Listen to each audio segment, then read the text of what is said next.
Buen día, mi nombre es Marcos Emanuel Millán Sánchez, soy estudiante de Derecho en la Universidad Virtual del Estado de Guanajuato. Mi número de matrícula es 190-13084. Actualmente estoy cursando el módulo que se llama Derecho de Personas y Familia, donde a continuación estoy por iniciar el reto que se llama La personalidad y su validación en el registro civil. El nombre de mi asesor es Jorge Armando Chavero Rangel. En este video abordaremos lo que son los atributos de la personalidad, así como se hará mención en qué actas del registro civil se mencionan dichos atributos. Comencemos pues viendo cuál es el concepto de persona.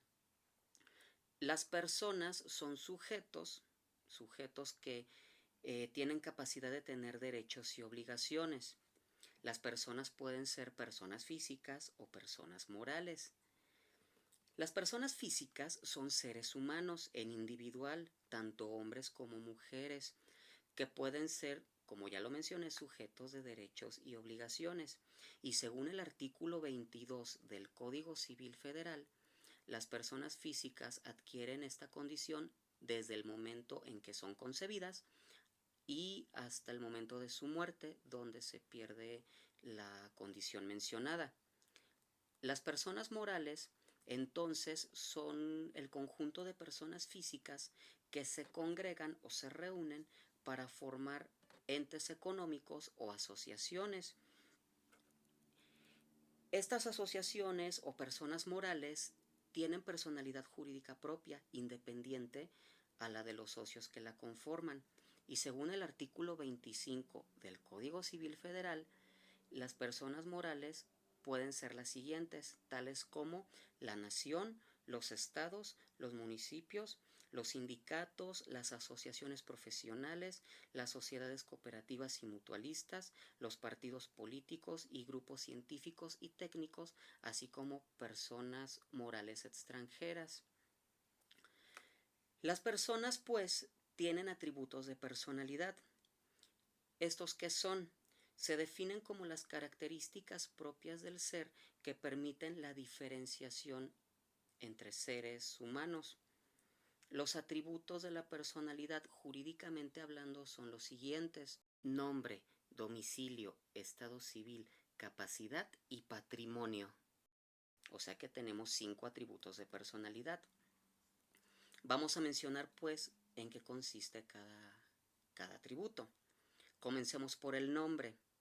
El nombre es la identificación de la persona y su diferenciación de las demás. El nombre se constituye, pues, en el centro de los derechos y obligaciones propios. En las personas físicas, el nombre se adquiere por el reconocimiento de los padres y se legaliza en el registro civil al momento del registro, donde se obtiene el acta de nacimiento. Según la legislación civil de cada estado de la República, el nombre tiene que ser un nombre propio. ¿Esto qué significa? Que no se pueden usar adjetivos calificativos denigrantes o peyorativos. Tampoco se pueden usar nombres de marcas comerciales o nombres ofensivos. Posterior a esto se pone el apellido. El apellido es un elemento que sirve al individuo para saber el lazo sanguíneo del cual proviene y además es el vínculo que lo une con sus progenitores. El apellido es de acuerdo a 3 formas. Primero, cuando ambos padres reconocen al nacido. Segundo, cuando solo uno de ellos, padre o madre, lo reconoce en el registro civil. Y tercero, cuando desconociéndose quiénes son los progenitores, el oficial del registro civil hace el registro correspondiente. La costumbre dicta que primero va el apellido del padre y luego el apellido de la madre. Hablando de personas morales, el nombre se obtiene mediante el acta constitutiva y ésta se legaliza en el registro correspondiente. Cuando hay errores en los nombres, hablando de personas físicas, se pueden hacer rectificaciones del acta de nacimiento. Esto es cuando hay errores ortográficos muy obvios o cuando el nombre puede ser extravagante, ofensivo o que denote algo anormal. Para hacer una rectificación de acta se entabla un juicio en materia familiar, en donde el juez puede dictar sentencia judicial para decretar la modificación. Así las cosas, se hace pues entonces una anotación en el acta y se pone el nombre correcto que debe aparecer. El cambio de nombre solamente puede ser en cuanto la persona decida cambiar de género. Así es cuando se elabora un acta de nacimiento nueva. En cuanto a personas morales hablamos, el nombre, como ya lo mencioné, se obtiene en el acta constitutiva. El acta constitutiva es la que crea las sociedades. Este nombre tiene que ser previamente autorizado por la Secretaría de Economía en un trámite que se llama autorización de uso o denominación social. Después de esto se le agrega la modalidad mercantil o el régimen jurídico bajo el cual la sociedad va a estar formalizada. El nombre de la persona moral se puede cambiar de la siguiente manera. Cuando los socios realizan una asamblea extraordinaria, se solicita a la Secretaría de Economía el nuevo nombre comercial y después todo esto se protocoliza ante notario público.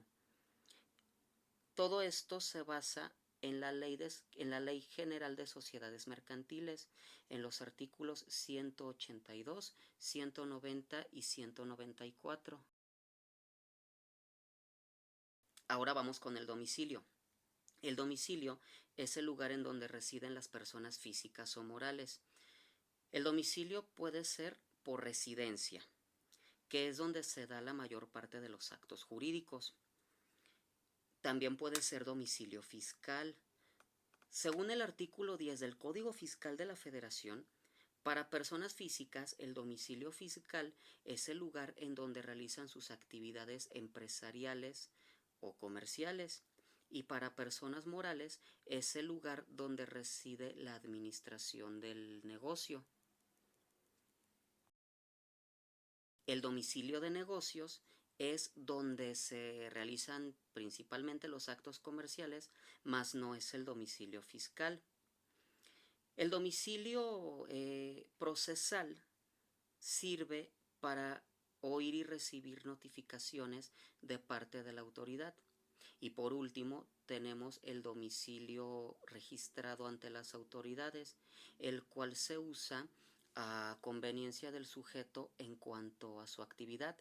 Primordialmente, este tipo de domicilio se usa para las personas que se dedican a la obra pública. El estado civil.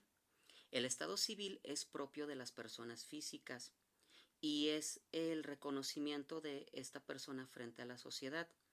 Puede ser de dos tipos. Primero, estatus frente a la sociedad, que es en relación al matrimonio.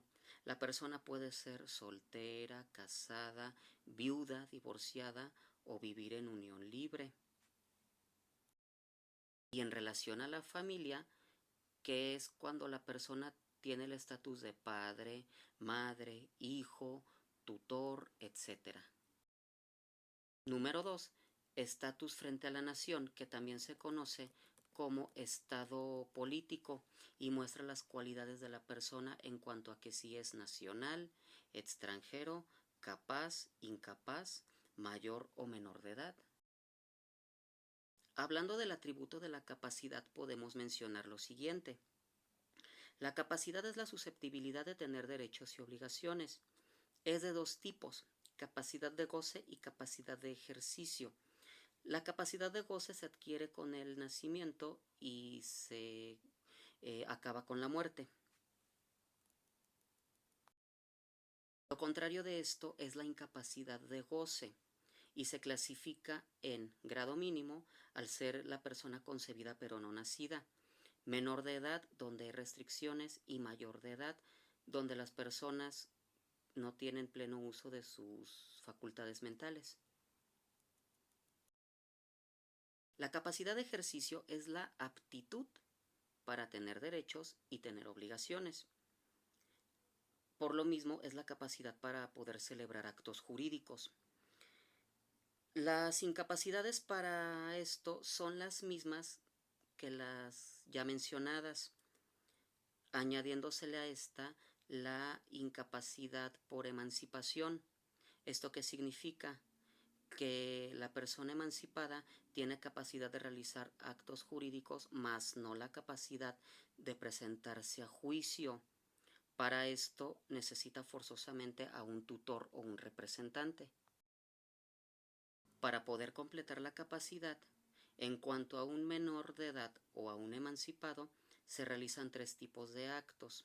El primero, la representación, que se da por mandato de ley a una persona, otorgándole la facultad de actuar a nombre de un incapaz. Segundo, el mandato, que en virtud del artículo 2546 del Código Civil Federal es un contrato bilateral. ¿Esto qué significa? Que el mandatario se obliga a ejecutar por cuenta del mandante actos jurídicos. Tercero, el poder. El poder es un contrato unilateral que le da la facultad a una persona para poder entablar cualquier acto jurídico que proceda. En cuanto al poder, existen 3 tipos. El primero, el poder para pleitos y cobranzas, que es mediante el cual una persona está autorizada para representar a otra en toda clase de juicios y precisamente para poder ejecutar cobranzas. Segundo, el poder de dominio, que brinda la capacidad de transmitir la propiedad de un bien. Y tercero, el poder para actos de administración, que faculta a los abogados para representar a las personas.